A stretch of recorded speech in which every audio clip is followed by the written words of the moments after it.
ನಾವು ರೈತರು, ದೇಶಕ್ಕೆ ಅನ್ನ ಕೊಡೋದು ಮಾತ್ರ ಗೊತ್ತು ನಮ್ಗೆ. ಹೊಟ್ಟೆ ಉರ್ಕೊಂಡು ಕೇಳ್ತಿದ್ದೀನಿ, ಕೇವಲ ₹1,00,000 ಸಾಲಕ್ಕೆ ಮನೆ ಹೊಲ ಜಪ್ತಿ ಮಾಡ್ತೀವಿ ಅಂತ ಗರ್ವದಿಂದ ಹೇಳ್ತಿರಲ್ಲ. 1,000 ಕೋಟಿ ದೊಚ್ಕೊಂಡು ಪರದೇಶಕ್ಕೆ ಓಡ್ ಹೋದ್ರಲ್ಲ, ಅವ್ರಿಗೆ ಯಾರಿಗೂ ನಿಮ್ ರೂಲ್ಸ್ ಲೆಕ್ಕಕ್ಕೆ ಬರಕ್ಕಿಲ್ವಾ ಸ್ವಾಮಿ? ಪೆಟ್ರೋಲ್ ಬೆಲೆ ಜಾಸ್ತಿ ಆದ್ರೆ ಇಡೀ ದೇಶನೇ ಬಂದ್ ಮಾಡ್ತಾರೆ. ಆದ್ರೆ ರೈತ ಬೆಳೆದಿರೋ ಬೆಳೆಗೆ ಬೆಲೆ ಸಿಗ್ತಿಲ್ಲ ಅಂತ ಯಾವತ್ತಾದ್ರೂ ಒಂದಿನ ಆದ್ರೂ ಬಂದ್ ಮಾಡಿದೀರಾ? ಸ್ಟ್ರೈಕ್ ಮಾಡಿದೀರಾ? ಒಂದು ಕಂಪನಿ ತಾನು ತಯಾರಿಸೋ ವಸ್ತುಗೆ ತಾನೇ ಬೆಲೆ ಫಿಕ್ಸ್ ಮಾಡುತ್ತೆ. ಆದ್ರೆ ರೈತ ತಾನು ರಕ್ತ ಬಸ್ತು ಬೆಳೆದಿರೋ ಬೆಳೆಗೆ ರೇಟ್ ಫಿಕ್ಸ್ ಮಾಡಕ್ಕಾಗ್ತಿಲ್ವಲ್ಲ, ಯಾಕೆ?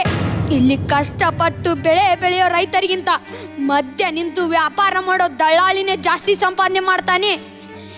ಈ ನಿಯಮನೆಲ್ಲ ಯಾರು ಮಾಡಿದ್ರು, ಯಾಕೆ ಮಾಡಿದ್ರು?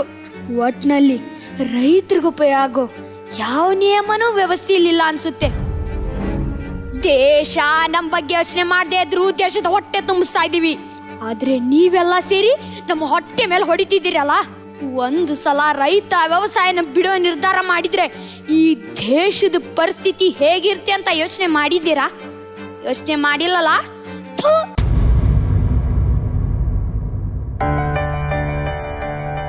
ಕೊನೆಯದಾಗಿ ಒಂದು ಮಾತು ಹೇಳ್ತೇನೆ, ತಿಳ್ಕೊಳ್ಳಿ.